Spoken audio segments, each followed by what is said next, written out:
waiting over.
Hello everyone, am I audible to each one of you?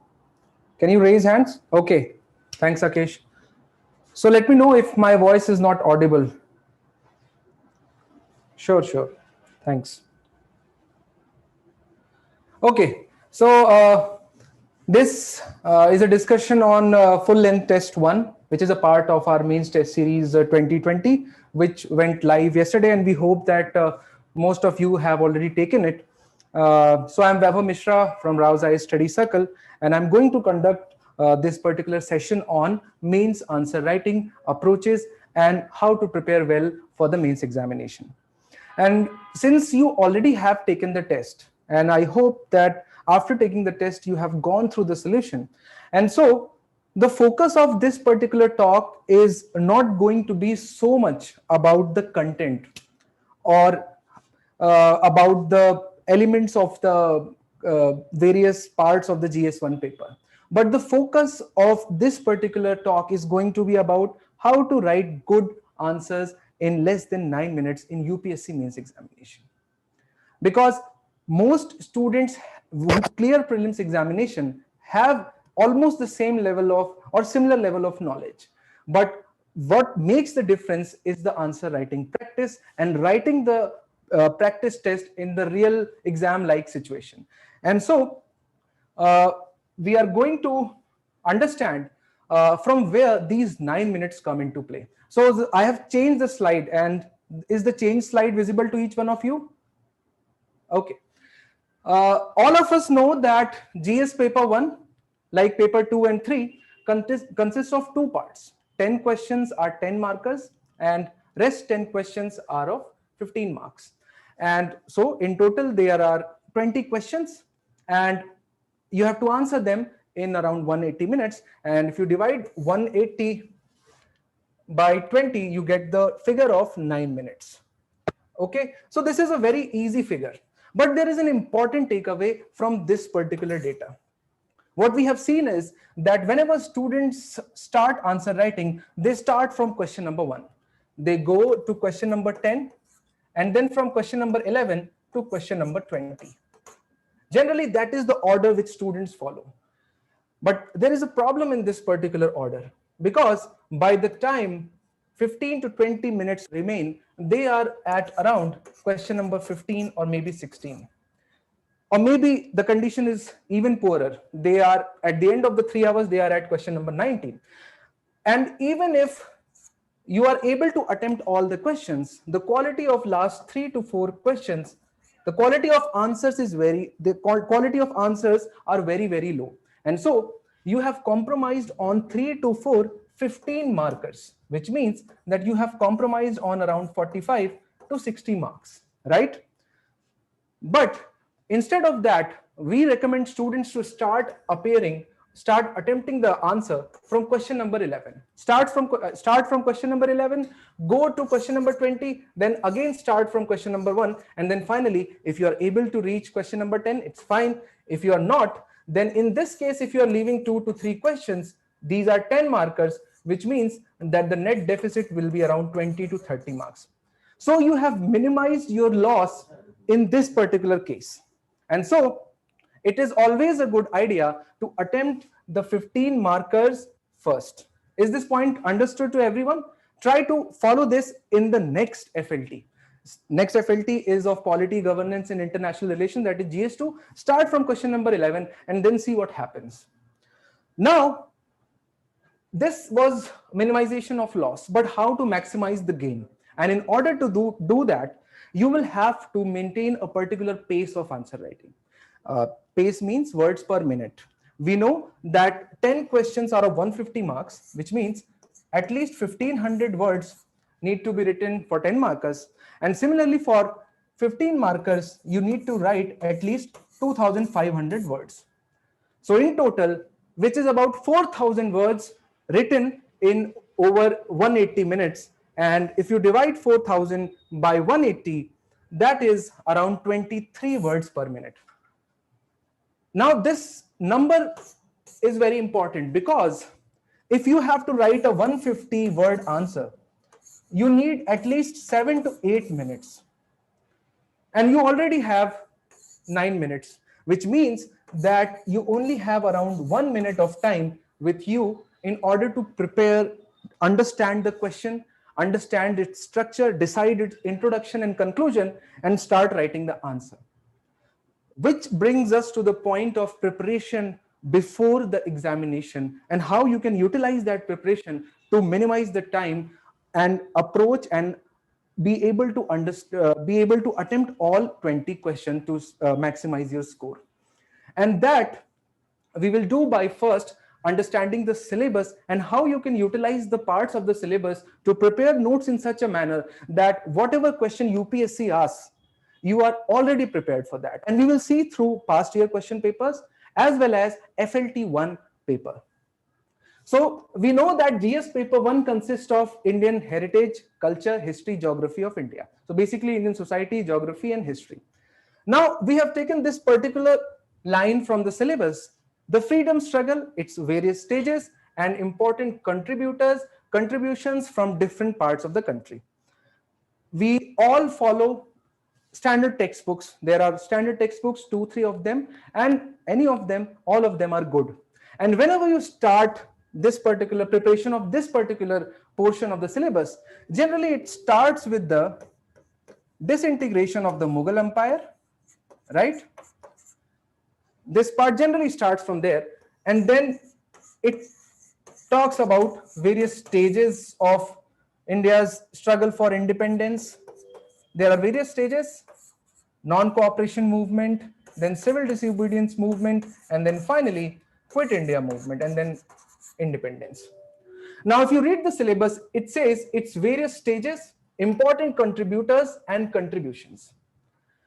Now, these are various stages of India's struggle for independence or national movement. Now, whenever you prepare this particular topic, make sure that you cover the points which I am writing here. Make sure that your notes cover the causes,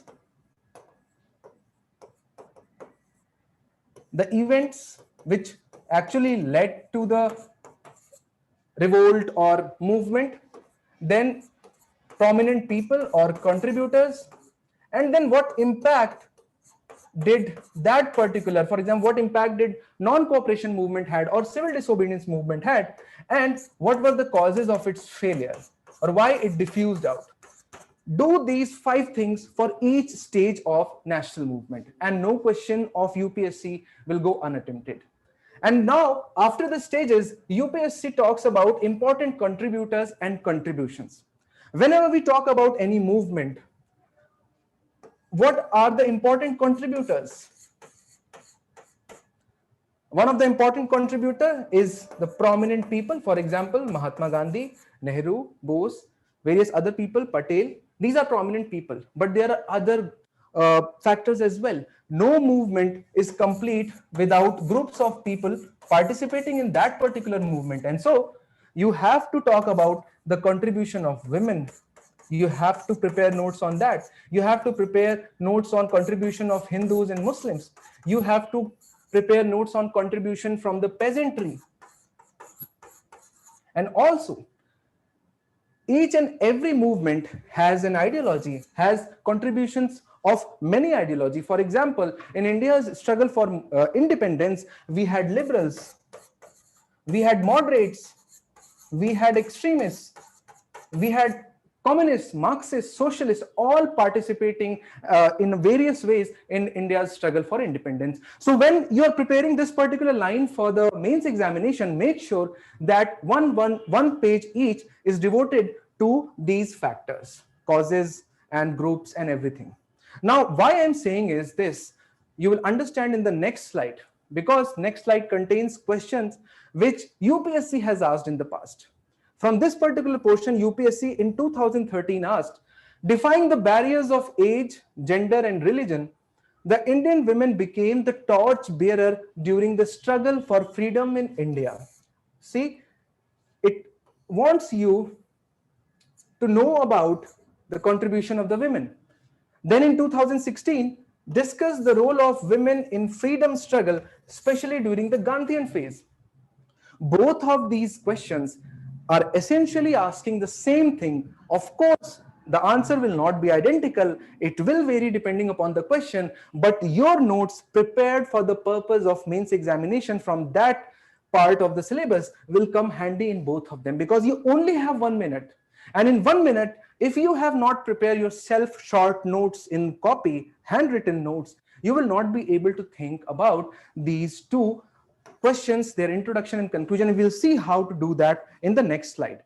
And so, keeping in trend with the UPSC past year questions as well as the syllabus, we have framed two questions in full length test 1, which went live yesterday.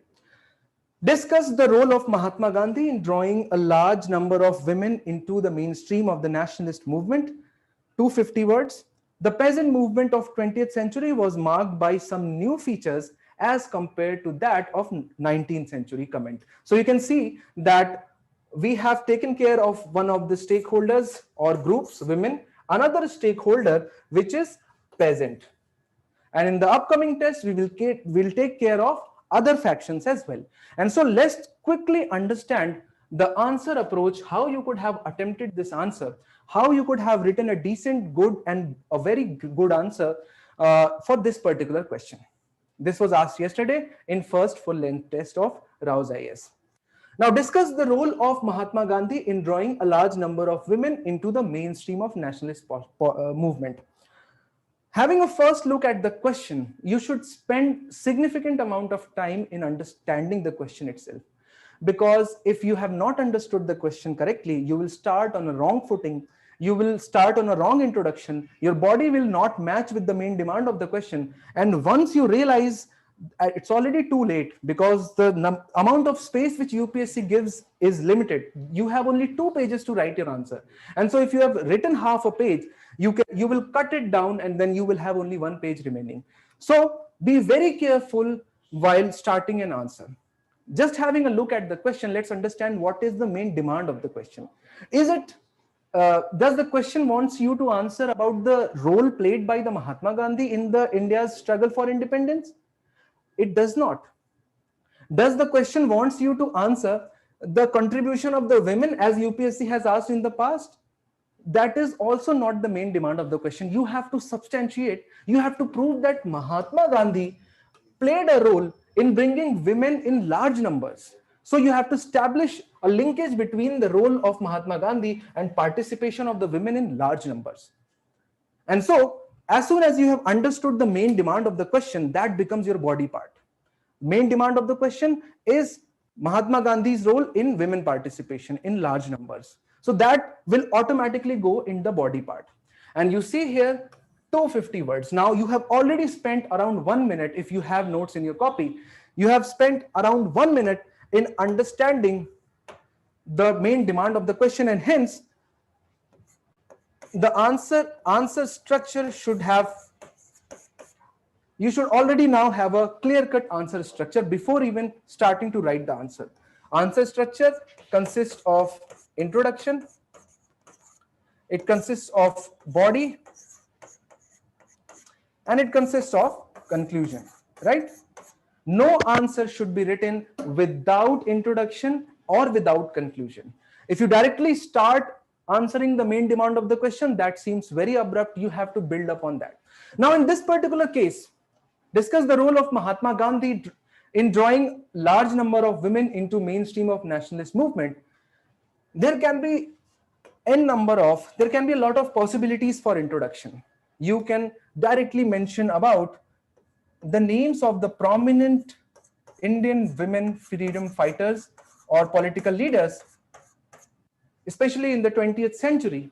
And you can say that these were the prominent women participants who were brought into mainstream politics by Mahatma Gandhi. That is also good. But you know that in body part, you have to establish the linkage between Mahatma Gandhi and women participation, right? So your intro should be such which should lay the ground for the body part. And so you have to show that before Mahatma Gandhi came into India's political scene, the participation of women was not in so much of large numbers. And so in the introduction, even a better introduction would be that due to the situation in India, you can say due to the enforcement of the moral values of ideal women, it was expected of women to keep themselves in the confines of their home and to do the family chores. So you can say that the traditional Indian values and their enforcement kept themselves inside the confines of the home. Even better introduction would be that you can say that the early political leaders or early leaders of India's nationalist movement did not establish a dialogue with the women section of Indian society, and hence their participation was very low. Understood? So there can be a lot of introductions. You can write any one of them, but of course some would be better which would directly connect to the body part and the demand of the question, right? So after we have written the introduction, we will now move towards the body part. Now, in the body part, we all know that we have to show that after the arrival of Mahatma Gandhi, women started participating in large numbers. So, directly mentioning that fact will not help. You will have to first tell what values were espoused by Mahatma Gandhi, or how he ensured that, what was the philosophy of Mahatma Gandhi which led to the participation of women in large numbers. And hence, first you will talk about establishment of dialogue. You can, so this is a 250 markers.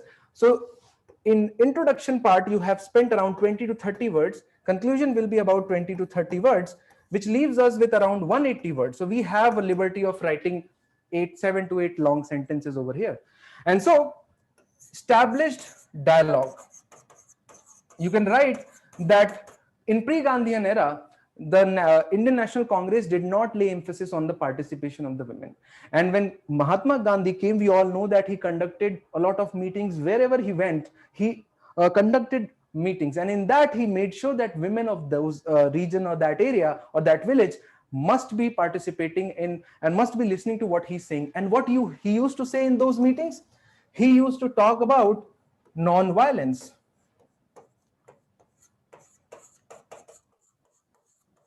He used to talk about anti-alcohol or anti-liquor campaign. He used to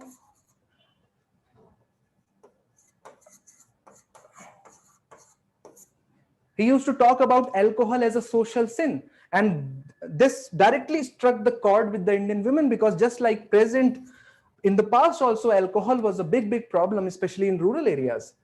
Then he talked about anti-parda. He talked about, he was totally against child marriage. And then finally, he appreciated few values which he considered were found in women naturally. For example, the values or the qualities of patience, qualities of perseverance, tolerance. And why Mahatma Gandhi praised women for that? Because he was leading a satyagraha. Satyagraha was itself based on patience, perseverance, and tolerance.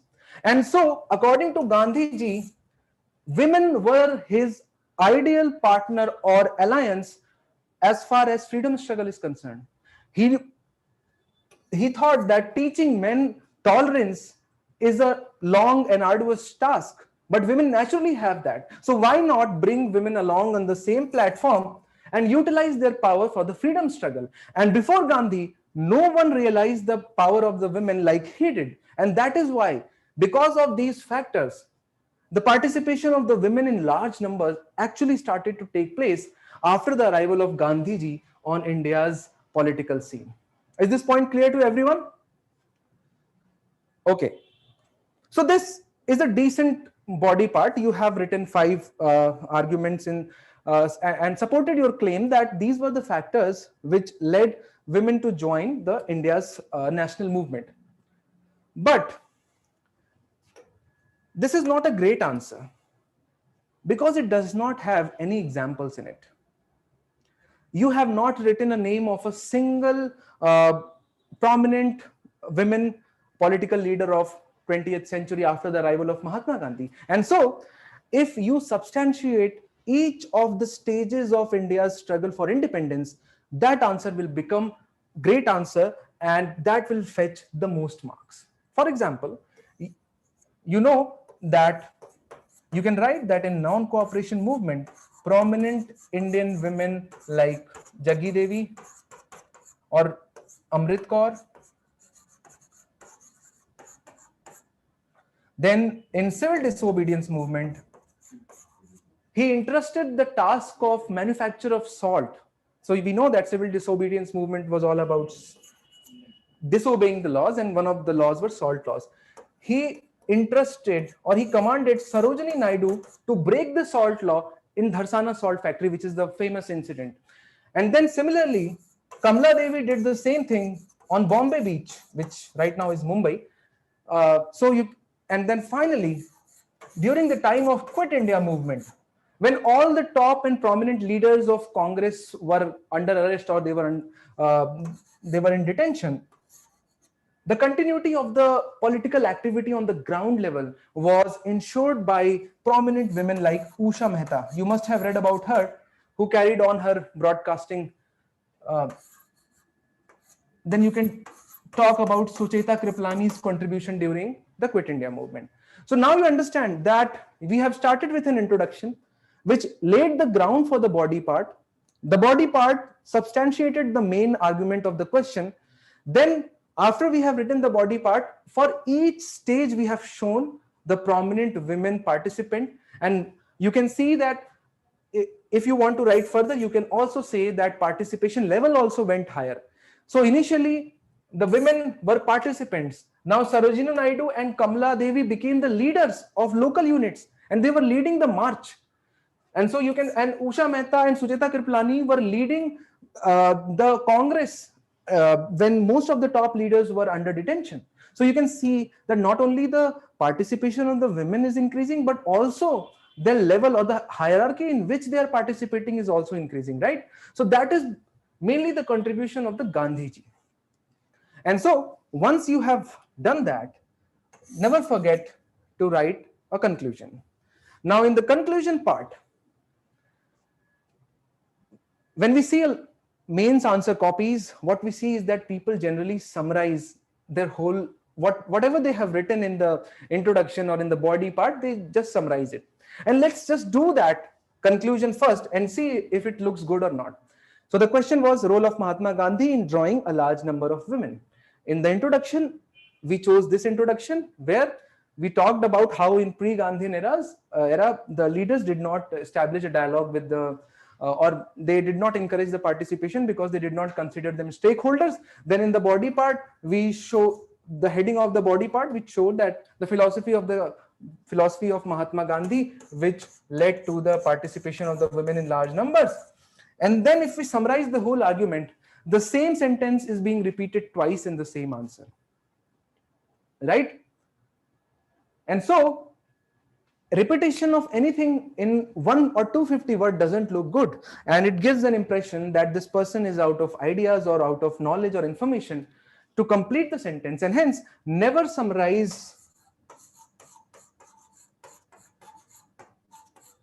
whatever you have written in the overall answer. So what can we do? We can do a lot of things. Let us understand what we can do.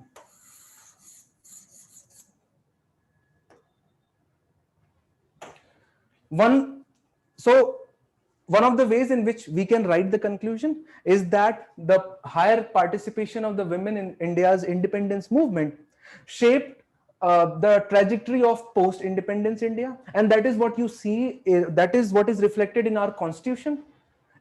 If women had not participated in India's struggle for independence, the kind of equality we talk about, or kind of gender equality, equality of opportunity, irrespective of, you must have read, caste, sex, gender, all these things are repeated n number of times in overall constitution. And that is because the women were important in participants and stakeholders of independence and also the struggle. And that is what is reflected in the Constitution of India. Right? That can be one of the conclusions. Another conclusion could be the participation of the women broadened the overall narrative of the National Congress. Whenever a new stakeholder or a new participant comes into a movement, it adds a new dimension to the movement, and it makes it more widened, more broad-based, and hence more effective. Okay, so you can frame your own conclusion, but keep in mind that never summarize the arguments given in the main body portion. Is this point clear to everyone? Okay, so what we gain from this is that you have 9 minutes. In order to write an answer that is of 15 marks, you can take at most 11 to 12 minutes, but in that 1 to 2 minutes should be spent on understanding the question, designing its answer structure, thinking about its introduction. Before you have done that, don't start writing. And that is where the practice comes into play. That is where, when you attempt all the tests in the main series, you will realize that the game is not so much about knowledge, but it is more about writing and writing and writing in the 180 minutes, which is the actual exam scenario. Because if you are not writing in time limit, anyone can write answers by reading the book, but writing them in 9 to 10 minutes is what fetches the most marks. And so let us now try to solve the next question which was asked in FLT. The peasant movement of 20th century was marked by some new features as compared to that of the 19th century comment. Now, as opposed to the earlier question, this question is of 150 marks. So earlier we had the liberty of around 170 to 180 words of body portion. But now, if you see this 150 words, of course, introduction cannot be less than 20 words. No sentence can be written, no meaningful sentence can be written in less than 15 to 20 words. It's very difficult. And similarly, the conclusion. And so that leaves you with only 100 or 110 words to write the body part, right? And so when you first see the question, just like before, the first emphasis should be on understanding the main demand of the question. The peasant movement of 20th century was marked by some new features as compared to 19th century. So in the 20th century means from 1900 onwards, and 19th century means from 1800 to 1899, right? So we are talking about what was new when we moved from 1899 to 1900. So at the turn of the 20th century, how the peasant movements changed. So if you write the whole answer about the characteristic of 20th century peasant movement, you will get very low marks. Similarly, if you do for 19th century, you will get very low marks. Even if you write the features of both of them, you will not get marks, because you have to highlight new features which were not there in the 19th century. Is this point clear to everyone? Is this main demand of the question understood to everyone? Okay. So now since we have understood the main demand of the question, let us now formulate an answer structure. It is still not 1.5 minutes. And so while we think of the answer structure just like before. We should have an intro, we should have a body part, and then obviously we should never leave an answer unconcluded. Okay, so again, introduction, there can be various kinds of introductions. For example, you can write about why peasant movements actually took place in British India. So you can talk about the natural paradox which was there between the British interest and the Indian interest, and that was, and so the peasant movements were natural outcomes of the conflicting interests of the Britishers and the Indians, right? Their taxation, their land revenue policy, new judiciary, everything. But that does not actually connects with the demand of the question, right? Because demand of the question is about highlighting the new features. And so a better introduction in this case would be to directly lay the ground for the body part. And so in the introduction, if you write that as 20th century came, new political forces were or became active, which led to a new kind of peasant political movement as well, right? So you have given a slight idea to the examiner as to what is coming next. You have indicated already in the introduction part, and so you can write about the new kind of political atmosphere. We know that by 1910, extremists were dominating the Congress as well as the they were more acceptable and they were more accepted in the Indian society as compared to moderates. And so after that, Congress was overtaken by the socialist people. And so this is what we are talking about. Now, we'll start with the body part. The peasant movement of 20th century was marked by some new features. So there are two ways of writing this particular answer. One way is to write 19th century peasant movement, write the points. 20th century peasant movement, and write the points. So even if you are writing 3 to 4 lines in each one of them, and assuming that you are able to contain all the lines within 10 to 12 words, this means you are writing this particular body part in around 130 to 140 words. And here lies the importance of the first thing, which among many which we'll discuss in this discussion, is answer writing in a table form, which, especially if adopted in 150 word answer, will play a big role in not only reducing number of words but also time, because you should remember 23 words per minute. The less you write, the more time you have to attempt other answers. And so if you make a table and if you write 19th century as opposed to 20th century, now if you write, we'll see how you can reduce the number of words. Now it is talking about movement, right? What is a movement? What it is characterized of? What it consists of? So each movement, of course, has an ideology, right? Most movements have ideology, some don't have. And that is what was the case with the 19th century peasant movements. They had very immediate demands. If you call off their rents, they are happy. They are not aware about the overall scenario of what Britishers were doing. They were not aware about the colonialism, right? And so when we come to the 20th century, what we see is that they have gained ideology. Since they are exposed to the ideas of communism, Marxism, socialism, they know the nature of the British now. So they kind of have an idea of colonialism and how it operates, how they're extracting from us. And so at the turn of 20th century, you have the ingraining of peasant movement in ideology. Then movement is characterized by the leadership as well. Almost most movements, especially the social and economic movements, have leaders. But 19th century movements had very local leaders. Since these movements were contained in one or two villages, so they had, and the leadership came mainly from the peasantry itself.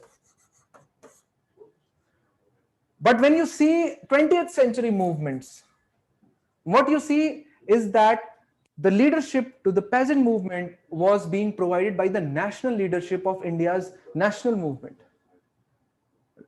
Is it not correct? It's correct. The top leadership of India's National Congress were leading the peasant movements. Then, important part of movement is the territory it affects or impacts. They were extremely local, we have already discussed. And whereas the 20th century were not local and they had a vast influence or expanse. And just like before, if we just leave the answer right there, it's okay. But again, we have not included any of the examples, right? And so to make this answer fetch most marks, you need to include the examples as well. And so when you talk about ideology or when you talk about leadership or area, you should talk about prominent leaders as well. So for example, here you barely remember any leader, right? But in case of 20th century peasant revolt, you know that Gandhi ji played a role in Champaran. Similarly in Kheda, similarly in Bardoli, we know that these were played by Patel. They actually went there and led the movement, right?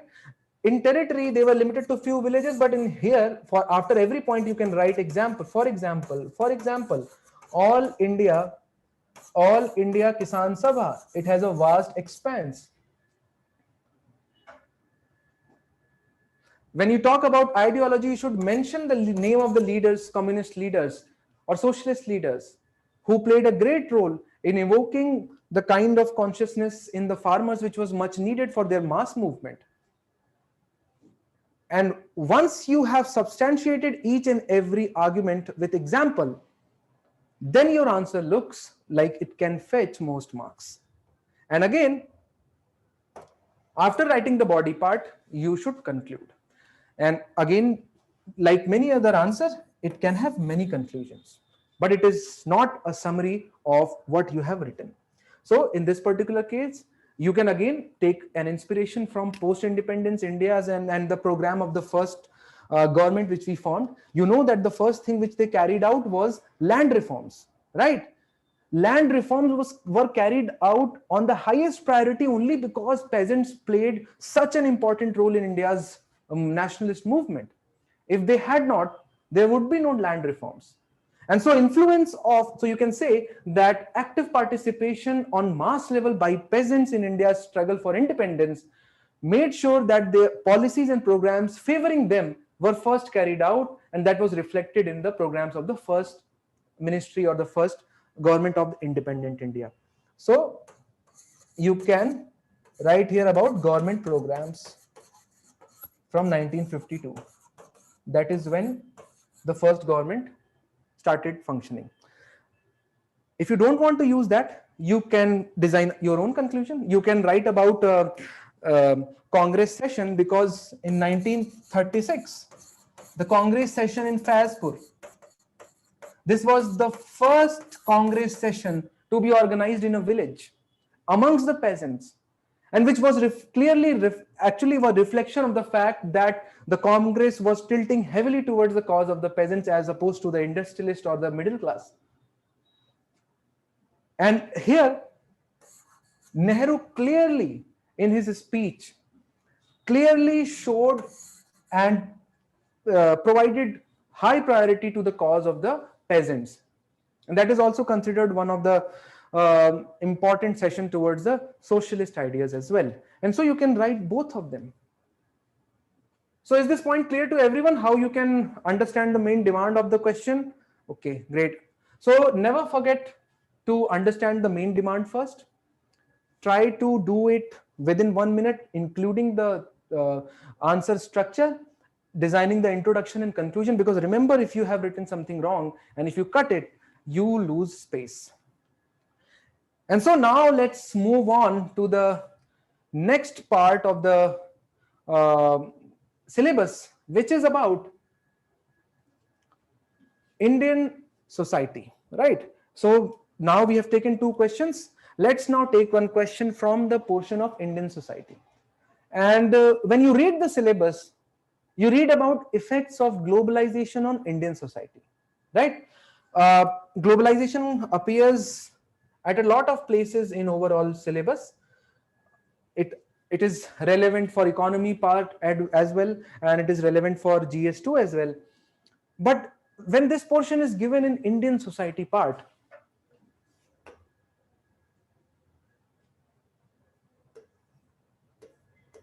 the syllabus is not about understanding the globalization.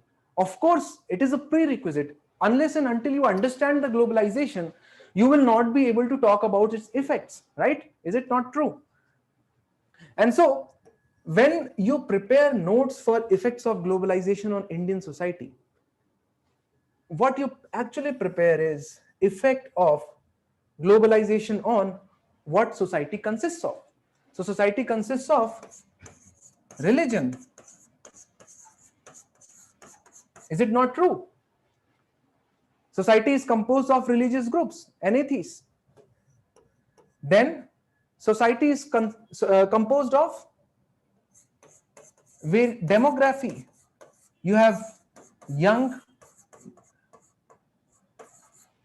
to old, right? Then society is composed of gender, male and female. Just for the sake of convenience, we are keeping it only two genders. Then societies consist, in a particular case of India, caste. And so you have to also discuss or prepare notes on effects of globalization on Indian society. And then India or any other society in the world has its own culture, right? And so you have to prepare notes on what impact did the globalization had on these various aspects. Is this point clear to everyone? So if you are preparing, even if you are preparing for the next attempt, make sure that you have, and if you are preparing for this particular attempt, don't think that you have less time.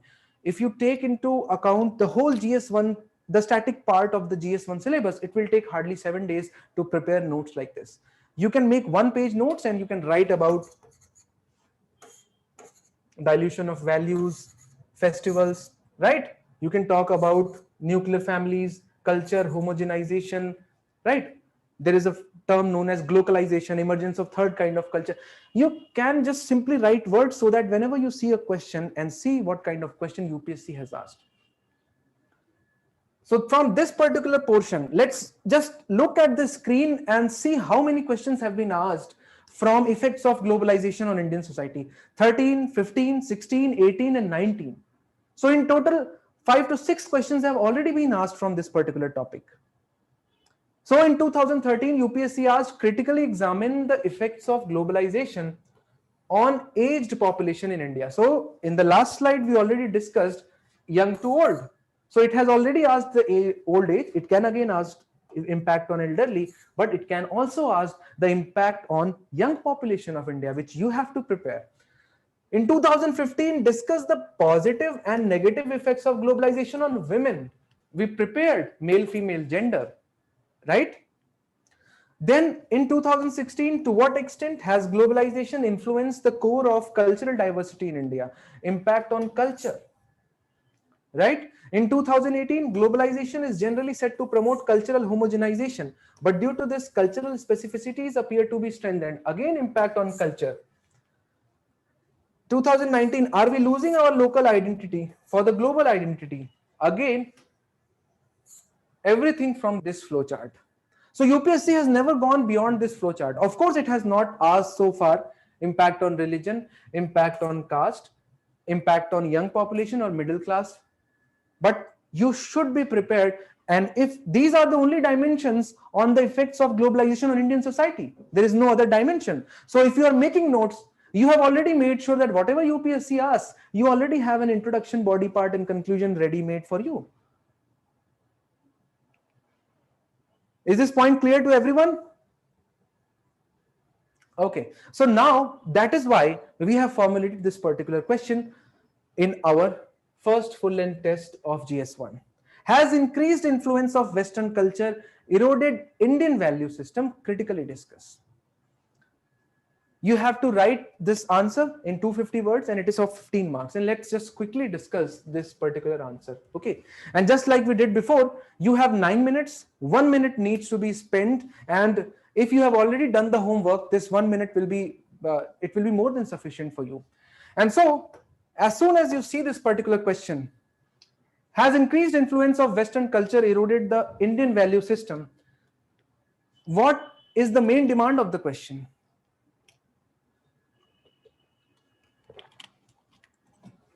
Does it requires you to talk about erosion of Indian values only?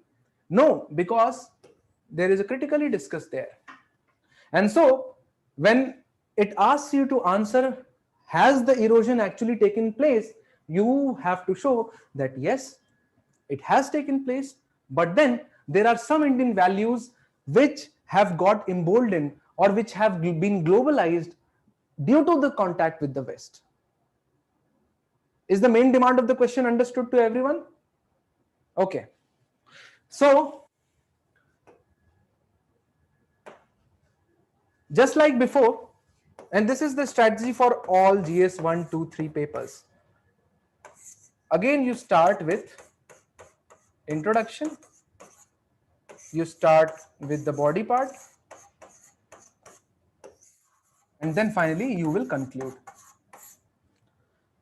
Now, a safe side to take in the introduction would be just to define globalization. That would be fine in this particular case, but this is not about globalization. You should keep in mind because this talks about increasing influence of Western culture. So this is something like Westernization, which is very different in some parts from globalization. Globalization is one of the ways through which Westernization has been carried out. Although we had Western values when Britishers came to India, and at that time there was no globalization in that sense as we understand it today. And so in introduction you can directly start from there, that the first contact with the Western world due to the European trading or the shipping companies started the impact of Western culture on Indian value system. Right? Will be fair. It will be a very good introduction, because that was the first time when we were exposed to such an alien culture. So you can talk about the British, their rule, and how it was a first exposure to the Western values, right? Then if you don't want to do that, you can directly come to the globalization. You can talk about, due to the increasing interconnectedness, not only globalization, but also the pace of Westernization has been hastened, or it is fast. So by doing that, you have laid the ground for the body part. You have shown that it is increasing. And now in the body part, you have to, has increased influence of Western culture eroded Indian value system. So there will be two parts to the body. Understood? In one part, we are going to substantiate the question argument. Yes. Which means, yes, it has eroded. In the second part, we are going to say no, it is actually emboldened, or it also had a positive impact on India's culture or value system. So what is Indian value system? Value system is whatever we value. I value dressing because I want to make statement, and so that is a value, right? I want to save money, but Western value has given me consumerism, right? So the first and foremost change of Western value is the idea of individualism. Keeping yourself or myself on priority. That has never been Indian value. Indian value has always been that of a community life. But due to the increasing adoption of individualism, what has happened? We have created nuclear families, right? So I am enriching the answer right here.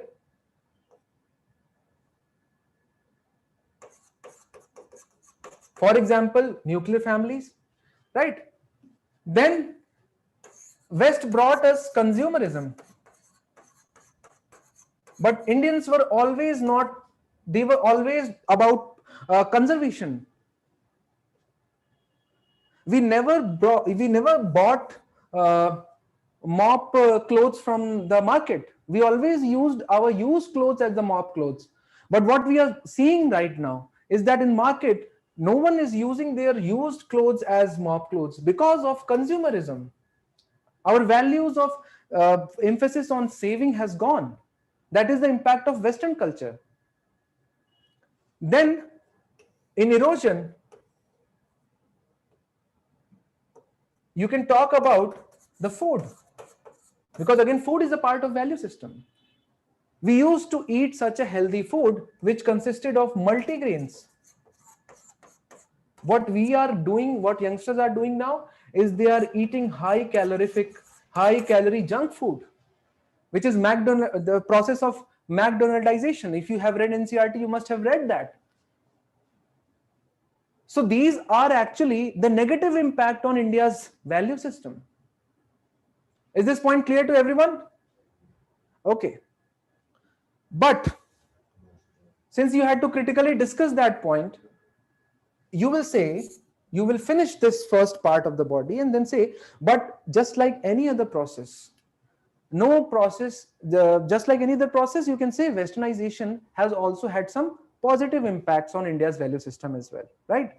So there were a lot of social evils. They exist even now. For example, caste system. And so the same values of individualism which broke the joint family actually helped in the upliftment of the caste. They provided them confidence, right? So you can see how same values is impacting two different phenomena in a different way. Then our system of yoga, meditation, Ayurveda, they all got prominence. These are Indian value system. These are part of our culture. They all got prominence due to contact with the West. And they are not only now practiced in India, but they are practiced globally. They are acknowledged everywhere as a part of India's value system, right? So these are the negatives. So you don't have to go. So whenever you see a question, you should analyze it completely and lay special emphasis on what is the main demand of the question, right?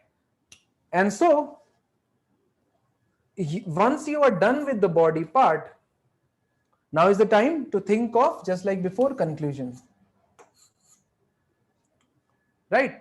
So in conclusion, you can talk about the future course of globalization, as you can talk about social media, which has actually increased the pace of intermingling or interconnectedness thousands of the times as it was in past. So you can say that by the arrival of social media and internet connections, the pace of westernization has increased manifold, right?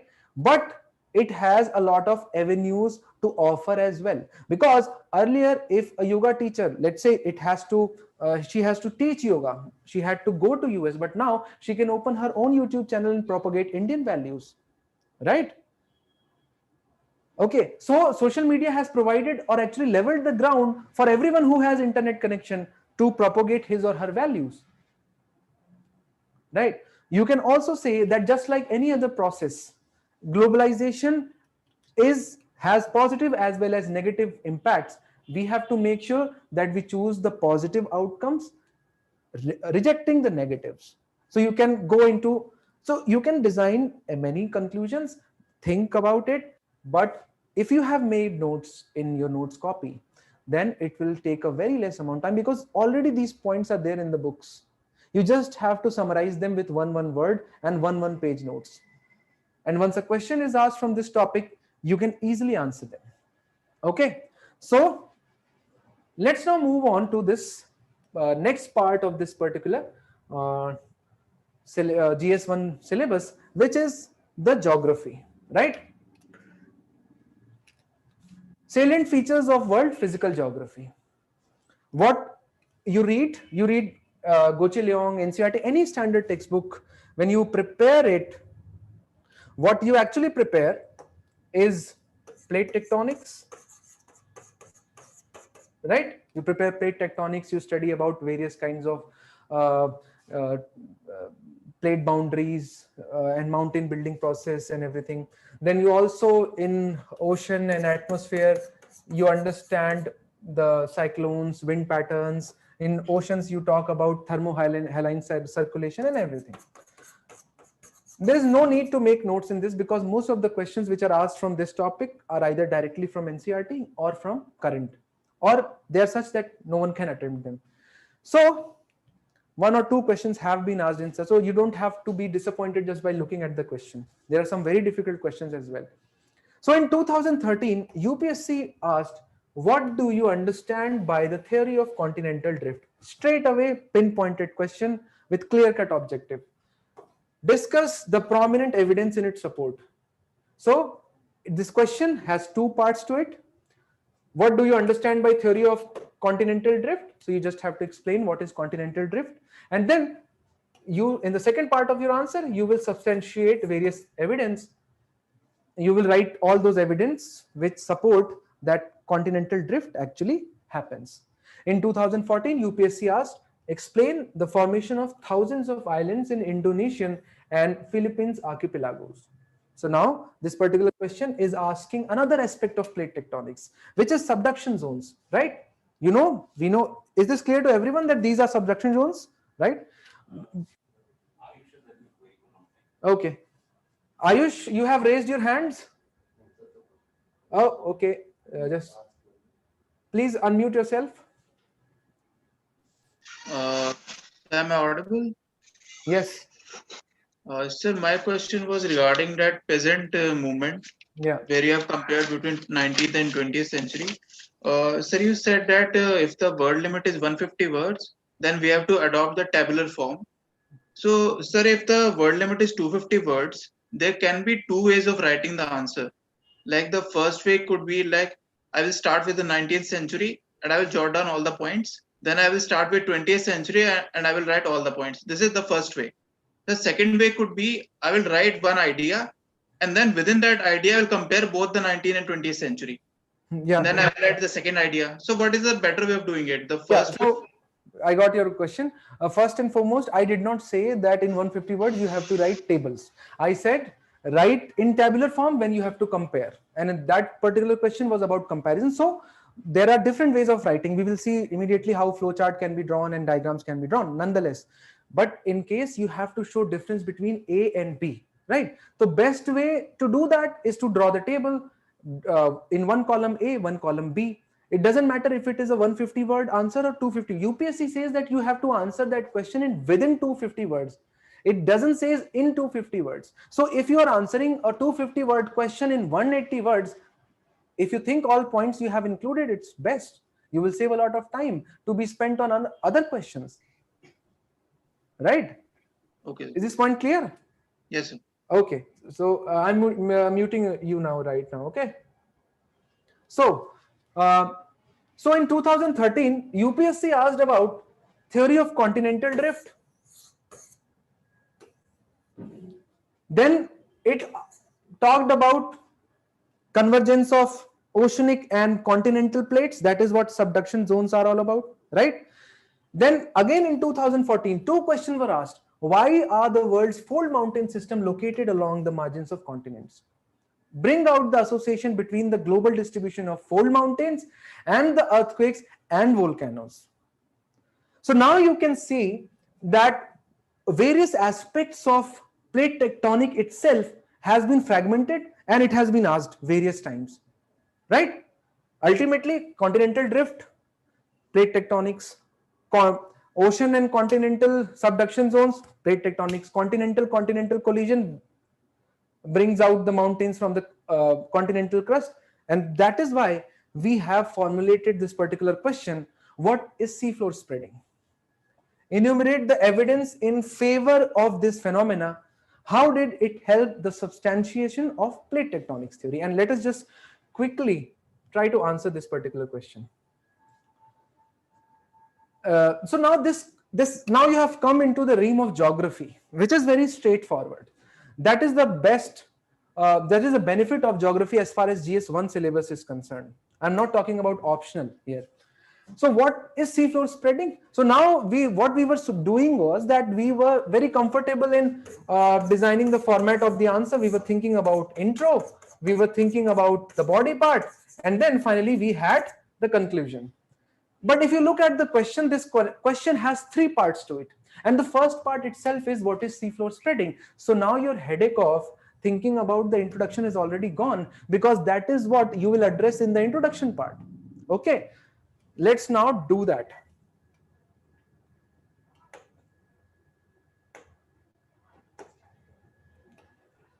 Okay, so once you write the answer, so instead of writing the introduction, body and conclusion, we will just write part 1, which itself will become the intro. What is seafloor spreading? You will explain seafloor spreading.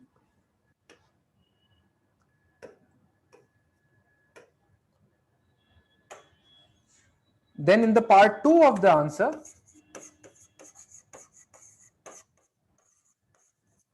we will talk about evidence. Just like UPSC asked the evidence in support of the continental drift, we will write evidence in favor of this particular phenomenon. And then finally, how did it help the substantiation of? So that will be framed like a conclusion. We'll talk about the substantiation of plate tectonic theory, right? So this will be the answer structure. So of course, we know that seafloor spreading is the moving away of 2 plates. We will write that 2 oceanic plates from the fracture zones beneath the ocean surface or in the ocean floors at the mid-oceanic ridges. We are done with the what is seafloor spreading. And then directly you can come to the point and you can write the heading, directly taking the heading from the question itself. Evidence in favor of this phenomena. And so you will directly take this particular sentence, evidence in favor. Now, since you have now come to the geography question, you should look for the scope to draw the diagram. We will see the diagram, we will draw the diagram, and then we will see that it was a wasteful exercise. Because people say that it's a geography, it is a must to draw a diagram. So all of us know that when we talk about seafloor spreading, this similar kind of diagram is drawn everywhere. And so if you are writing the evidence as well as drawing the diagram of the evidence, that has led to not only waste of time but also waste of words. So draw diagrams only where the explanation of that diagram is not included in the body part. Is this point understood to everyone? Now suppose you are writing the evidences in support of the seafloor spreading phenomena and you are drawing the diagram of seafloor spreading as well. That is not going to help. And so either write, which is a better, in this particular case, which is better option, because there are so many evidences, at least 3 of them, which you won't be able to show. And so you can directly enumerate them. So while writing the evidences, the first evidence is, of course, the young nature of the oceanic crust. The oldest oceanic crust in the world is around 200 million years old. Whereas if you see the oldest continental crust, it is 4.3 billion years old, which is like 200 times older than the oceanic crust. And what is the, so when scientists found out that the age of the oceanic crust is very, very low, they were not able to understand that. Then the next important observation or evidence in support of plate tectonics is that as you move away from the mid-oceanic ridges, the sediments which are accumulated on top of this, as well as the oceanic crust, gets older. You must be knowing that. As you move away from the mid-oceanic ridges, the crust gets older. So the youngest, which is forming today right now, if you go to a mid-oceanic ridges, the magma is actually coming out of the fissure 24/7. And so whatever has been formed today will eventually move away from this particular zone and will get older. And so scientists were not able to understand why the samples collected from the mid-oceanic ridges are younger, whereas from the as we go away from the mid-oceanic ridges, that is, if we move towards the continent, they are older. And then finally, the observation which actually led to the foundation of seafloor spreading was the observation of symmetrical, magnetic, reversal. We understand this phenomena? Okay, so if you look at the mid-oceanic ridge, what you see, if you analyze the magnetism of mid-oceanic ridge on both the sides, what you see is, so we know that magnetic poles have reversed many times in the past, right? And so when the magnetism was the same as today, it was recorded in the rocks which got solidified during that time. When the magnetic strip was reversed, the magnetism was reversed, the newly forming lavas recorded the reversal of magnetism. Anyways, we discussed that this class is not about the knowledge.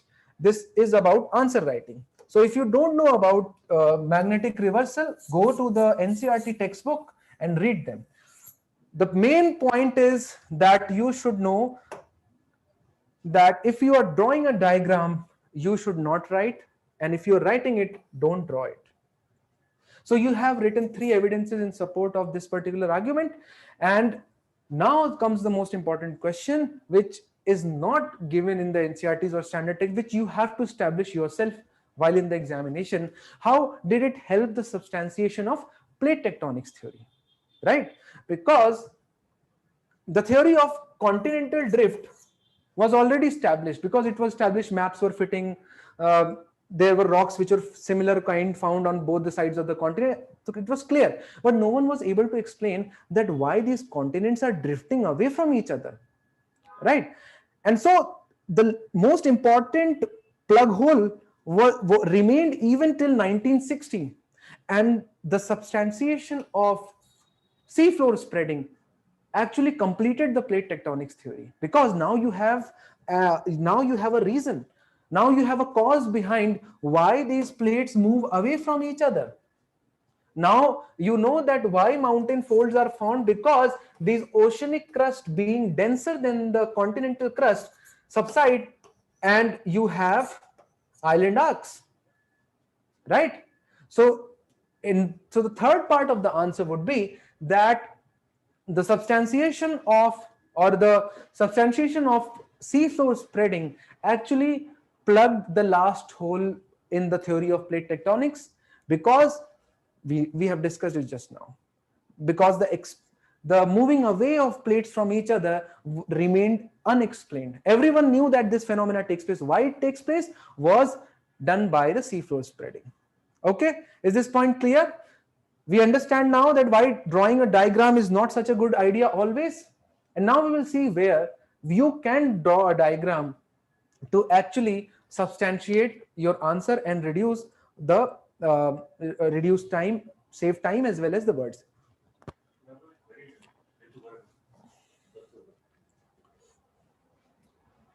Ritu Baran, please unmute yourself.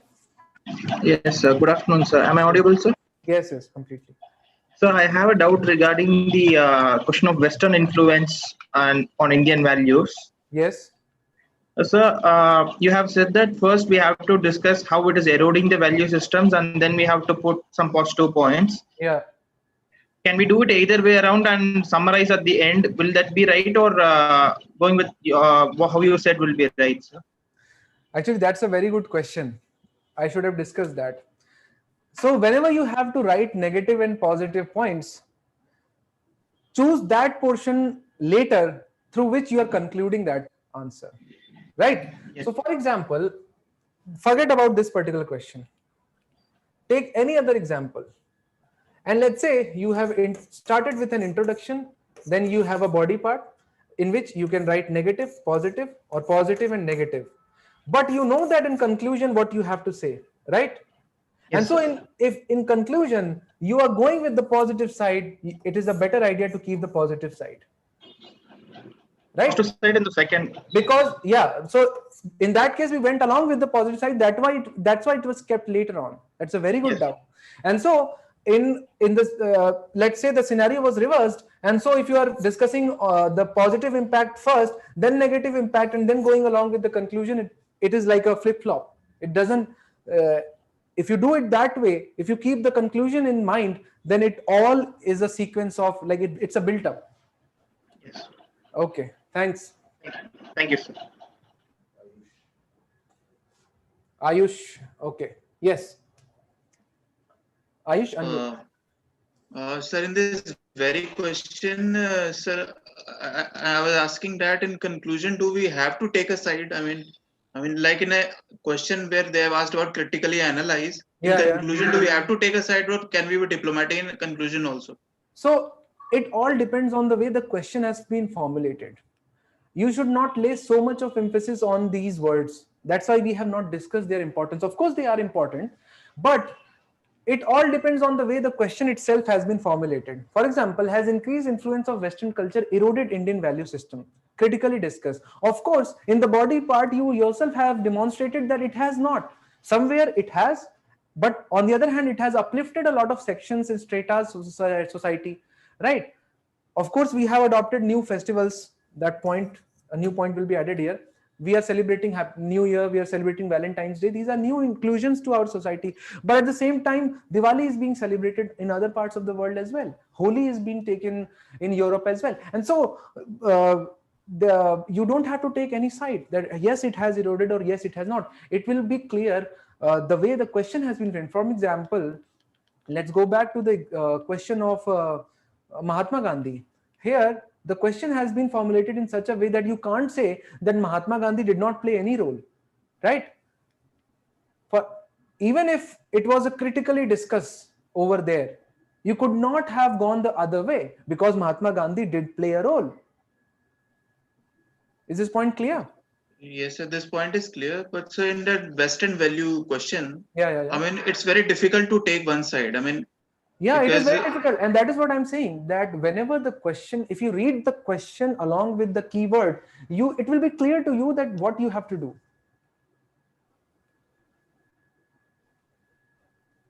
Okay. Yeah. If you practice, right, that is why we are conducting this session, and that is why we lay so much of emphasis on answer writing, getting them evaluated on time. Then only you can incorporate those changes. Is it clear? Yes. Okay. So now this next question is about describe the phenomena of Indian Ocean dipole, also highlight its impacts on Indian Ocean regions weather pattern, right? Now this geography has static as well as current, and so this is a current portion. This is not there in the books. It is not a static portion. And so the reason why we have formulated this question is because 2020 was an exceptional year in terms of rainfall. Similarly, 2019 was the highest rainfall in last 2 to 3 decades. And a lot of articles kept on appearing in the newspaper talking about the impact of Indian Ocean dipole on Indian monsoon. And so we thought it is a better idea for our students to know about not only know about Indian Ocean dipole, but also to write an answer on Indian Ocean dipole, right? And also Australian bushfire happened. You must have, if you are keeping in touch with the newspaper, Australian bushfire, the main reason behind that was considered to be positive Indian Ocean dipole. And so the question described the phenomena of Indian Ocean dipole, also highlights its impact on Indian Ocean regions weather pattern. Look at the question, 2 parts, 2 main demands. You have to first successfully explain what Indian Ocean dipole is. So when you are reading about we have covered at least thrice in our DNS Indian Ocean dipole in last 6 months. And at least 10 times it has appeared in the newspaper, both Hindu as well as Indian Express.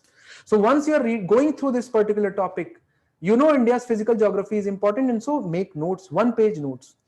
Describe the phenomena. So if we talk about the answer structure immediately after we have understood the parts and the demand of the question, we will of course talk about introduction. Remember that this is a 150 word answer, needs to be written in around 8 minutes. So you have 1 minute to do that. Then we have a body part. Now we know that there are 2 demands of the question. So in body part, first you will describe the phenomena itself, which is the Indian Ocean dipole, and then you will highlight the impacts in the second part, and then finally you will conclude. So is this so far clear? Okay. So in introduction, what we have discussed just now, you can write in introduction.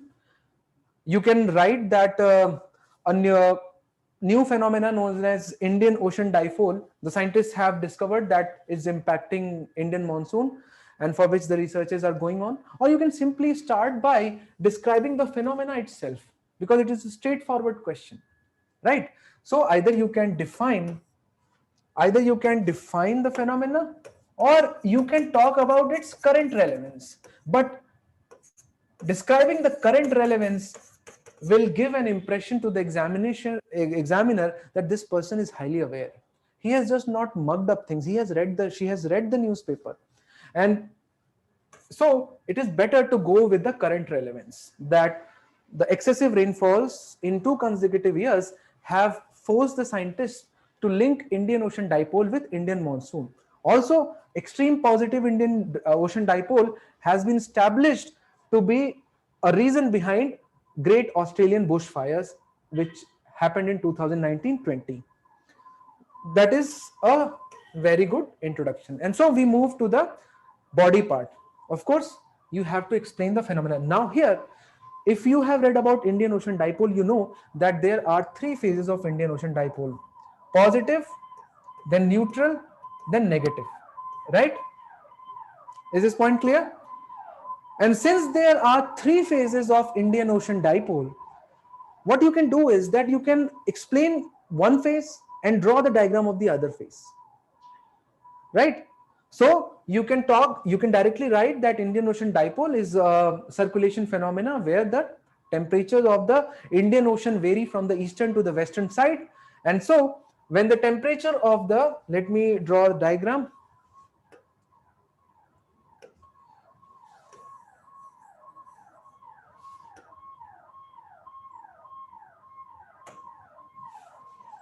So you have this so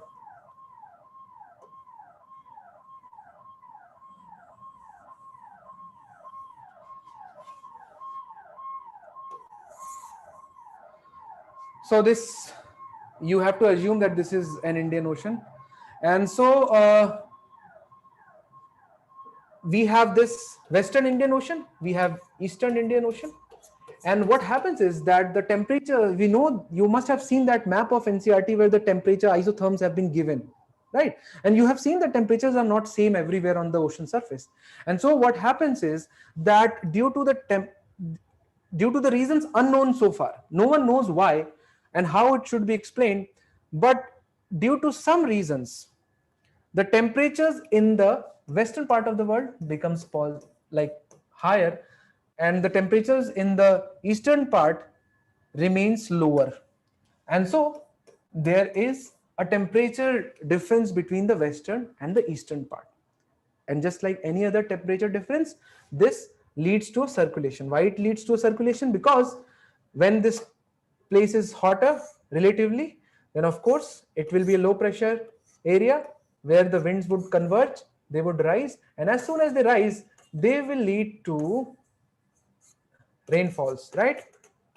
That is the simplest way to understand that. And of course, the temperatures are lower. This is a colder region. Then the winds will actually come down and they will induce drier conditions over here. When that happens over here, the dry conditions remain over Australia.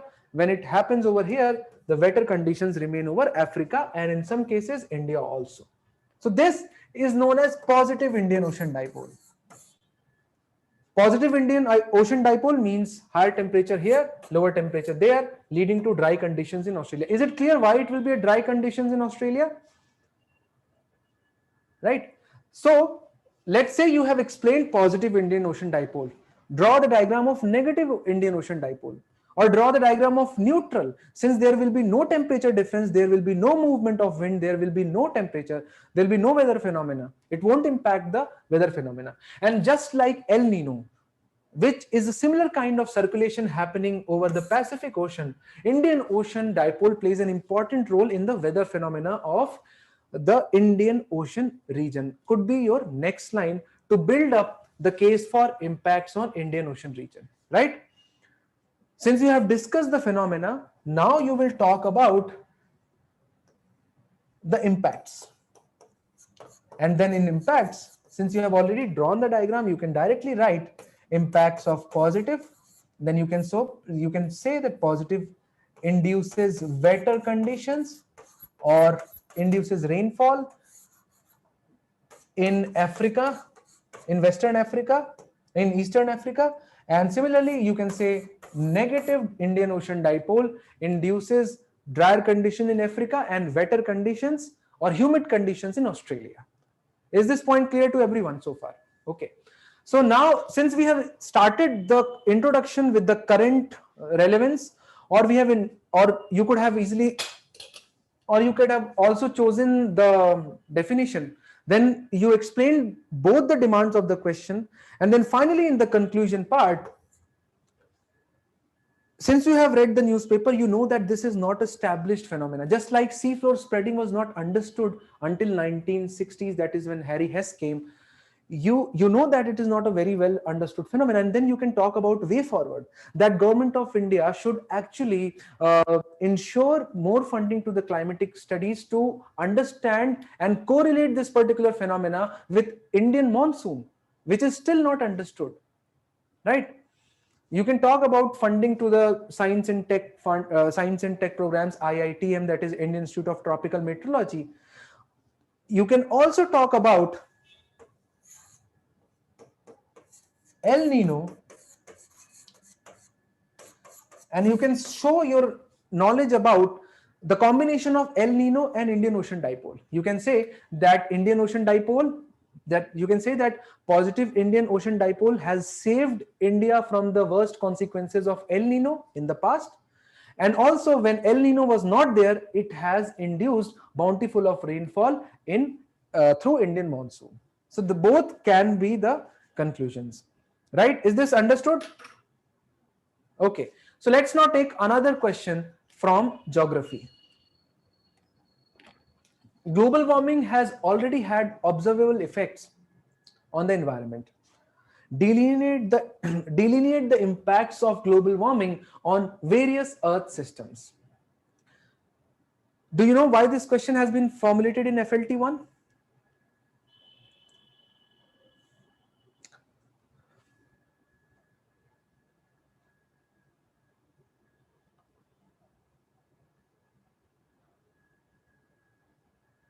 Can you write in the chat box?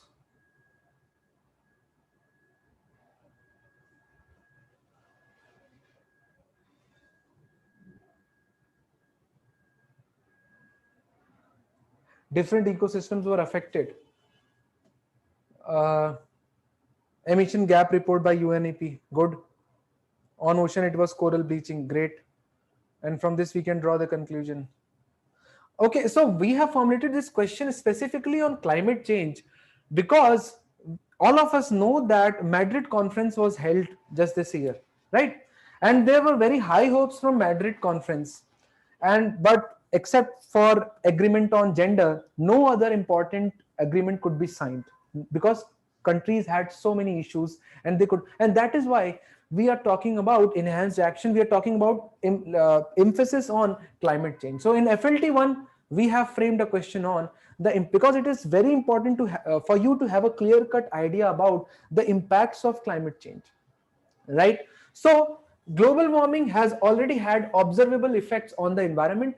Delineate the impacts of global warming. Now we'll see how to delineate it in such a way that it fetches you the most marks. And as soon as you have seen the question, answer structure, because the main demand of the question is very clear, you have to delineate the impacts of global warming on various Earth systems. So that is the main demand of the question. Now in answer, of course, like before, you should have an introduction, you should have a body part,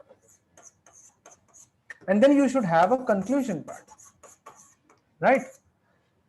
And so this is a question from environment, and so you can, and it is also a question on climate change or global warming, and you can directly start your answer by quoting some reports as to how much climate change or global warming has already taken place, right? That would be the best case scenario, to quote an IPCC report, first assessment report of 1.5 degree Celsius change from the pre-industrial levels, right? That is a bad approach. Why? Because if you write it here, what you are going to do in the body part, because if you have shown the data in the introduction itself, you are going to substantiate your each and every statement with the data itself. Global warming, right? So when we talk about this particular question, a better way to start your introduction would be to either start from the Paris Climate Deal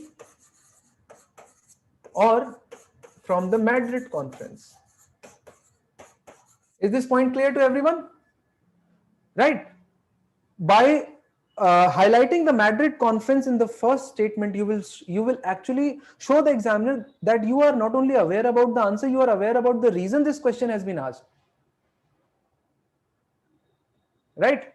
And so when you quote these two conferences or the tasks which were set in these, or the commitments which were made by these countries in the introduction itself, you have actually laid the ground for the impact and the evidences we have so far for the impact of global warming, right? So introduction part is clear. Now we move to the body part where you have to delineate the impacts. Now, what are various earth systems? When you are talking about global warming, of course, you will talk about temperature. You will talk about ocean. You will talk about ice caps, or you can say cryosphere. You will talk about cryosphere. You will talk about land systems. Because remember, it is a 15 marker, so it needs to be written in 250 words. And then you will talk about disasters. So when you formulate the statement, you will say the temperature has risen, the ocean's sea level has risen, there is an ocean acidification, the average sea surface temperature has risen, the cryosphere, there is a downfall in the area covered due to ice caps has reduced. Similarly, the length of the glaciers have reduced. Land degradation has impacted more areas, especially in Africa and India, and frequency of disasters have increased. Is this point clear to everyone? And now can you tell me why it is not a great answer? Please let me know in the chat box why this particular answer is not such a great answer. No data. Great. So the answer has been given in the first. There is no data in this particular answer. And so if there is no data, even a student of class 8th would know that sea level is rising, that temperature has risen. And so this answer would be complete or would be incomplete without such data. And so when you are writing the increase, when you are writing in the increase of temperature, you have to write that according to IPCC second assessment or third, whatever you are quoting, report, the temperatures have risen at least 1.6 degrees Celsius from the pre-industrial levels, right? When you are writing that sea level has increased, you should write the data from National Oceanographic and Atmospheric Administration, which is the top ACE agency of America, on which the data of which is used by most countries, that it has risen by 8 inches in last 3 decades. When you are writing about ocean acidification, show that the pH of ocean water has come down from 8.54 to 8.14. So ocean is not acidic in nature. Ocean is basic. So its pH value has always been higher than the 7. We know that below 7 is acid, above 7 is base, right? So the pH value of ocean water has always been higher than the 7. It has always been on the basic side. But ocean acidification means that it is becoming less basic. It is not becoming acid, but it is becoming less basic, right? So that is what is ocean acidification. When when you write about average sea surface temperatures, write about 0.6 degree rise in last 50 years. Similarly, when you're talking about land degradation, you know that the United Nations Conference on Land, you must have heard about Gandhinagar Declaration. It was conducted last year, the conference by UNCCD. And you can directly quote that data as to how much area across the globe is currently under the threat of land degradation due to global warming. You can talk about increasing disasters. You can substantiate this argument of increasing frequency of natural disaster by saying that in last 3 years we have had 2 super cyclones, which we did not have in last 15 years since 1999. Okay, so unless and until you do that, you cannot expect a very good mark in mains examination. And so never forget to either write data or example, which in both the cases actually help in substantiation of your statement. Examples and data are nothing, but they actually embolden your point. They give you confidence. They give confidence to the examiner. And so let's now discuss to the conclusion part. We started from Paris and Madrid, right? We did the body part. And then finally in conclusion, since we've started from Paris and Madrid, but we started from the objectives set out in the Paris and Madrid, right? In the conclusion part, you can talk about resolution of the divergences, differences which the countries have is of utmost importance. Otherwise, the world or the globe is on a very, very wrong path. Something along this line, not verbatim, but you can talk about the urgency of the nations to actually trade along the path which they had themselves committed in 2015 in Paris Climate Deal, right? So in introduction part, you talked about the pledge which the nations had taken. In the body part, you had demonstrated that they are not trading along that path because of the impacts of the climate change. And finally, you can talk about the urgency of the nations to move along to actually follow what they had committed themselves, right? And so let us now look at this last question which we have taken for the discussion today, which is about describe the non-geographical factors influencing the location of industries. The question is of 10 marks and it needs to be answered in 150 words. Just wait a second. Yes, Ritu. Please unmute yourself. Yes. So am I audible, sir? Yes, completely. So in the previous question, the first sentence was global warming has already observable effects on the Earth systems. Yeah. First, should we give some examples for that observable effects for? So whatever you are talking in the body part are the observable effects on the environment, right? Yes, sir. But we don't have to split that both and talk. No, you don't have. In some cases, of course, the question is very valid. In some cases, when you see that the main statement of the question is not being taken up in the body part somewhere, then you of course have to say something about it. You never have to leave a statement asked in the question. You have to always say something about it. But since the body part of this particular question itself is focusing on the first statement, there is no need to devote another 2 lines or 3 lines on that, right? Yes, sir. Yes. Okay. Sir. Thank you, sir. So yeah, cool. Ritu, can you lower your hand? Okay. So now we'll describe the non-geographical factors influencing the location of industries, right? Now we have asked this question because there is a sentence in the syllabus which talks about location of primary, secondary and tertiary industries. And now whenever you read the location factors, it is important for you to differentiate between geographical and non-geographical factors, right? And you need to first understand the context in which this question has been set up, right? Before, like in the past, the location factors were the proximity to the raw material, one of the factors, correct? Then you had labor, important, very important. Then you had access to energy. So these were the main determining factors of the location of industries in the earlier era. Now, what you see now is that energy is available everywhere. Wherever you go in India, more or less, the supply of energy is not that much different, right? Electricity is available everywhere, coal is available everywhere. So it is not like you have to go to the coal mines and near to the coal mine to set up an industry, right? Now, due to the increasing availability of transport, labor is very mobile. If you are opening up a factory anywhere in India, labor will reach there, which was not the case earlier. And so you had to choose a location which had a lot of which had an availability of labor in plenty. And similarly, since the technologies were not so developed in past, the raw materials were very limited. So if you have a raw material, you will look for location of industry where you can get a raw material, right? But due to advancement of technology, we have diversified the raw materials.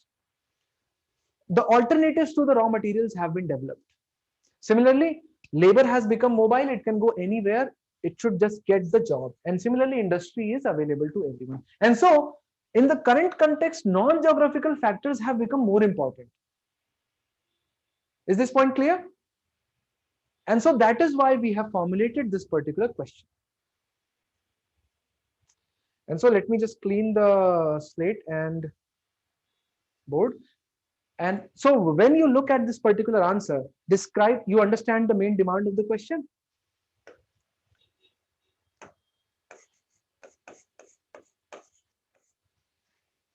That you have to describe the non-geographical factors. And so when you are looking at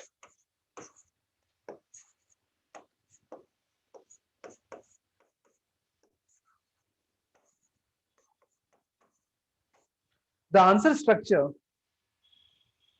there are a beginner or a plain answer would be like they would directly describe the non-geographical factors, which is good. But what can be better is what we have discussed just now, you summarize that in the introduction. Due to advancement in technology or due to new era technologies, the geographical factors in bracket you can write labor, raw material, and energy have become less important because they are available everywhere, right? And in the turn of last 2 to 3 decades, non-geographical factors have become important, which are in the body part. You will describe the non-geographical factors. So one of the most important non-geographical factor right now is the government policies. And if you're reading the newspaper, all you read about all the time is how government is taking various steps to incentivize medium scale MSMEs and to give incentives to various cotton industry, leather industries, right? That is what we read. So these are not geographical factors, these are political factors. Otherwise, no one would have ever opened a factory in Uttarakhand and Himachal, but only because they got the status of special state category of special status, and they were able to give big relief on income tax as well as on the excise duty. A lot of factories were opened in last 10 years in Solang Valley. You must have read about how cities have grown into industrial towns in the mountains. No one in the earlier, in the poor geographic sense, mountains are the place where you least expect the industries, right? Is this point clear? But now you have industries in the mountains, which is geographically, which cannot be explained. Next important is availability of capital, which is an economic phenomenon. Wherever you have capital, you can easily arrange for raw material, you can easily arrange for labor.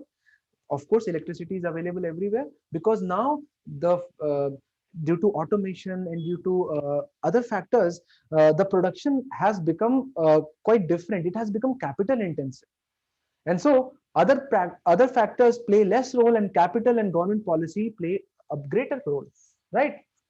Then another factor which is non-geographical is industrial inertia. We understand what industrial inertia is. Okay, so industrial inertia, and just like focus on this word inertia. Somewhere few industries appeared in the past. For example, let's say that there was availability of coal and iron, let's say in Jharkhand. And so iron and steel industries developed near to the coal and ore of coal and iron. But later on, let's say we have used all that coal and iron through time because we made so much of steel. And now there is no iron and no coal, but still there is an iron and steel industry over there. That is called industrial inertia, because if few industries actually they function in a particular area for a very long time, a lot of subsidiary facilities and industries developed around them, right? And so because of that, even if the advantages of that location is gone, the industries continue there. And the best example would be Aligarh lock industry. The lock industry of Aligarh is very famous across the world and even across the India, and even it is exported. The locks made there are so good. And that is because a person initiated a lock factory in Aligarh, but later on that factory was closed. But even now that is the highest producer of locks, and it has no geographical reason behind it. It does not have steel supply, it does not have, because it had skilled labor there.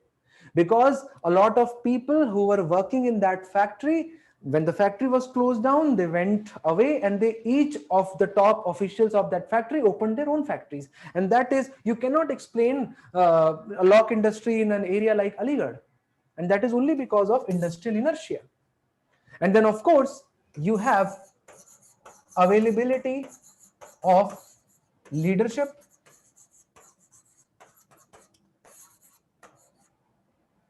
and skills.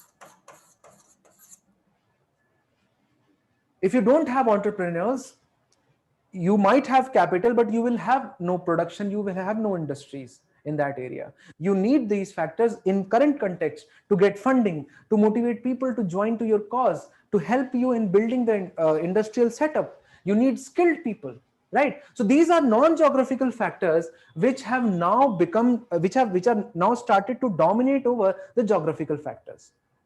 And so now you have explained the main demand of the question, and then finally in the conclusion part there can be many conclusions, but you can say that the policies and schemes of Government of India currently are all about encouraging the non-geographical factors, right? What government does right now is provide cheaper loans to the industrialist. Through the program of Make in India or Skill India, what we are doing is creating capacities for skills and leadership. We have created Startup India. That is all about non-geographical factors. We are providing special economic zones. That is government policy. We have created a special economic zone. It may not be geographically explainable, but government wants production, government wants industries to open. That is why they have created SEZs. That is government policy. And so the steps, so if you look at the steps of Government of India, it is all about utilizing the non-geographical factors to induce industrialization in our country, right? And so this brings us to the end of today's discussion. Few important takeaways are: make prior short notes on each static topic of GS1. Make it will take 7 to 10 days, not more than that, if you have prepared for prelims already, given the fact that attempt 15 markers first, because then in that case you are going, even if you are leaving few questions, you are leaving the 10 markers. Then first decide the answer structure and then start writing. Don't be in a hurry.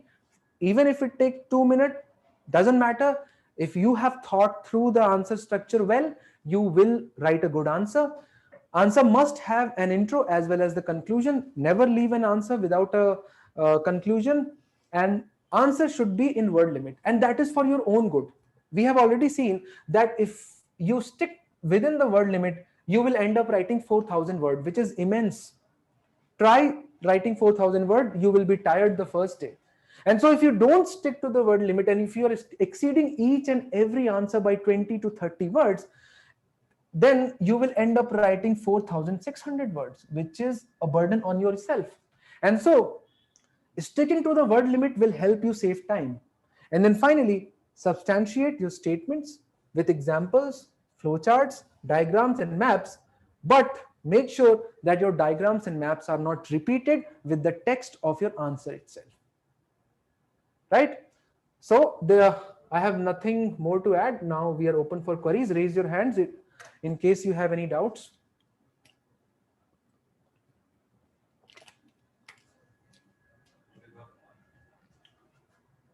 Vibha Kumar, please unmute yourself. Hello, sir, it's audible? Yeah. Actually, sir, in GS1, can we substitute our answer with constitution? Substitute in GS1? Yeah, Substitute? you said that in the conclusion, we need to, we can add the constitutional. Yeah.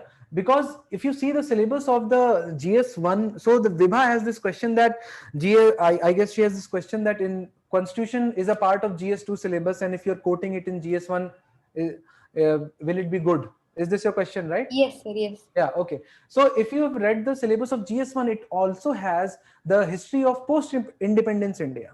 So it is just not about our national struggle, but it is also, so if you're looking at the syllabus in that sense, the constitution is already included in the GS1 syllabus because it talks about the history of post-independence. It talks about history of India since the struggle movement till present. So whatever has happened, even in politics, is a part of history.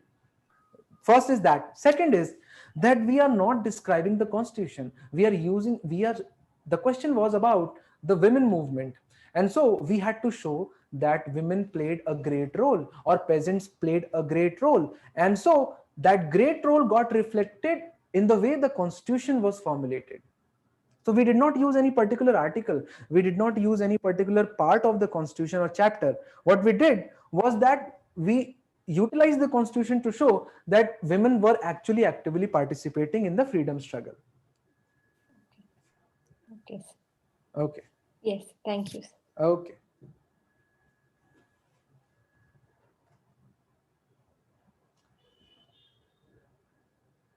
Please unmute yourself. Okay, no. So, Acha, you have already asked the question. So no other person has any doubt? Rishabh, please unmute yourself. Ahana, please unmute yourself. Rishabh, you raised your hand, right? No? Okay. Okay. So if there are no other questions, we will end this session. Prepare well. All of you are hoping to clear the... Who is this? Who has raised the hands?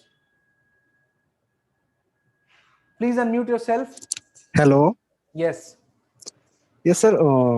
It's me, Pawan. Sir, I want to ask a question that, I have given the prelims, but overall the concept, all those things that are mingling, means that are not so much clear for me.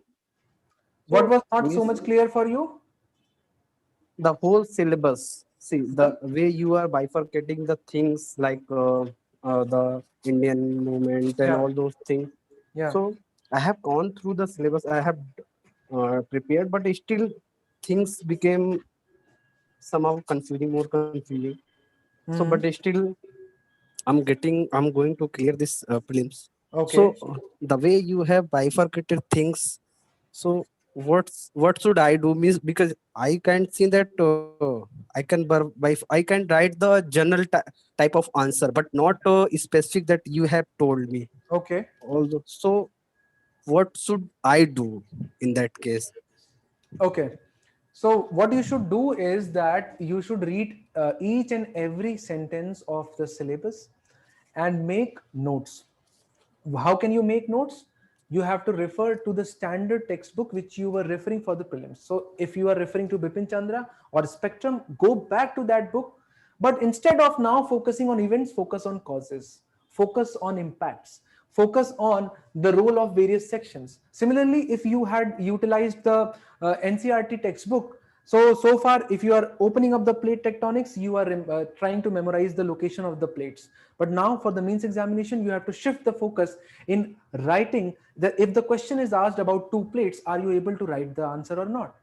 Similarly, the impact of global warming is there in the part of the syllabus as itself. You will read, when you read the last paragraph of the GS1 syllabus, you will see that climate change is directly there. And so, what is climate change? What impacts is it having? How can we control it?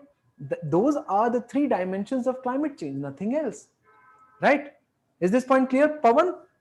Okay, sir. Impact of, yeah. One more thing, sir. There were cases that, like in the first test that I had attempted. You So, have you given the test yesterday? yes, I had submitted. Great. That is great. So, Yeah. yeah. So, in some questions, I had no idea. Means I had general idea, kind of thing that maybe I would have studied it in newspaper or in your DNS videos, but not thorough idea. But still, I had tried my best to attempt it. So, should I do the same in the real exam, or I should quit the that question? Because maybe that uh, Yeah, go ahead, Pawan. Complete your query. so because if I had attempted, maybe that will give a wrong impression in the examiner mind that yes, he doesn't know, but still he's just doing anything in the answer. So maybe that So all those answers. basically, you want to ask. Just correct me if I'm wrong. Basically, you want to know whether if I'm not able to attempt few questions, is it okay? Will it be all right? Is this what you want to ask, right? Yes, or I say that if I know the only few lines or if I can write So you only can. few. So you want to Yes, know if you can partially attempt a question or not, right? yes. Okay, great. So see, the first thing is that you can, but we still have more than 2.5 months. Why are, this is not like the mains is tomorrow. You have plenty of time to prepare. If you are hoping to clear prelims examination, it means that your basics are already clear. You have a good idea, fair amount of idea about Lakshmikant, you know about economy, the basics are clear. You just have to take out each and every sentence of the syllabus and make 2 pages of notes and make flowcharts, because sentence you will complete anyways in the mains examination, right? So if you are, so that is why test series is designed in such a way to touch each and every corner of the syllabus, so that you yourself realize that your preparation is incomplete, right? So prepare each and every sentence of the syllabus, make notes of them, especially the static part. And of course, the current portion will be taken care by the Compass, the magazines which we have started to release. But of course, you have to practice the answer writing session. You have to practice those answers nonetheless. Don't leave these questions. Okay, Pawan? Okay, sir. Okay, great. Thank you. Deepak? Hello, sir. Yes. Good evening. Good evening. Sir, I had a general query about answer writing in 20 markers. So whenever I write a 20 marker answer in general, and I also 20 attempted markers? that There are test. no 20 markers. Yes, sir. Where are 20 markers? 20 marker questions, sir. No, 15 marker questions, sir, in Yeah. general. Okay. So 3 pages are in general given for the answer, and Yes. I whenever I wrote the test or I try to practice my answer writing, I Yeah. generally convey the meaning of the whole question in 2 pages for most of the questions. So will it give a wrong impression to the examiner that it is an insufficient answer or something like that? So you're saying that if your answer is complete within 2 pages, Yes, sir. so correct. Now compare that. Few people have bigger handwriting and few people have smaller handwriting. Their size of alphabets is smaller. So the 3 pages is not given for you to fill. The 3 pages are given to accommodate for the diversity of the handwriting. Because UPSC knows that few people write in larger letters. And so that is, so don't, if you think you have completed all the points which you could think of, then it doesn't matter whether you are able to do it in 1.5 pages or 2 pages. Just make sure that all the, in your perception, the answer is complete and the answer is legible. The writing should not be as so small, because the people who check the answers are usually not young, and so you should not put them under pressure of reading your small handwriting, right? Yes, sir. Okay, great. Thank you, sir. Okay. So Ahana Shishti, please unmute yourself. Sir, I don't have a doubt. Okay, great. Parmeshwari, do you have a doubt? Yeah. Please unmute yourself. Yeah, you are unmute now. Sir, my doubt is, instead of writing simply the notes, can we take like similar questions from the past papers, Yeah, and then writing a common answer for those questions? If I have similar questions like 2 to 3 questions from 10 years, yeah. can I make a notes for that, so Yeah, that true, that is true. So what Parmeshwari is saying is that we already have 6 to 7 questions on effects of globalization which have been asked in the past. So if I solve these 5 to 6 questions, this my whole answer is prepared. But the problem is that UPSC so far has only asked about the aged population and impact of globalization on women. If you solve these questions, you would still not know the impact of globalization on various other parts of the Indian society. You would not know about religion, you would not know about younger generation, you would not know about males and how their psychology has changed due to, or what impact did globalization had on them. So solving a past year question paper is always a mandatory part of the preparation, but it is not sufficient. It is necessary, but not sufficient. Because UPSC in future is might ask the same question. In that case, you could be lucky. But if it doesn't ask the same question, you would not have answer to that question. And then you will be forced to think about that in those 9 minutes. And it is very difficult during the examination time to think about. And that is why it is a better idea to prepare prepare the syllabus in such a wholesome manner that you are able to actually attempt all the questions. Okay, great.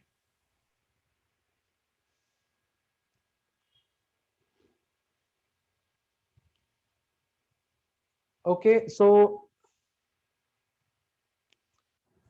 I guess let's now end the session. All the best to your preparation. We'll keep on appearing with more discussion. Since all of you have subscribed to our test series, you will get the discussion on GS2, GS3 and GS4 as well. All the best. Let's now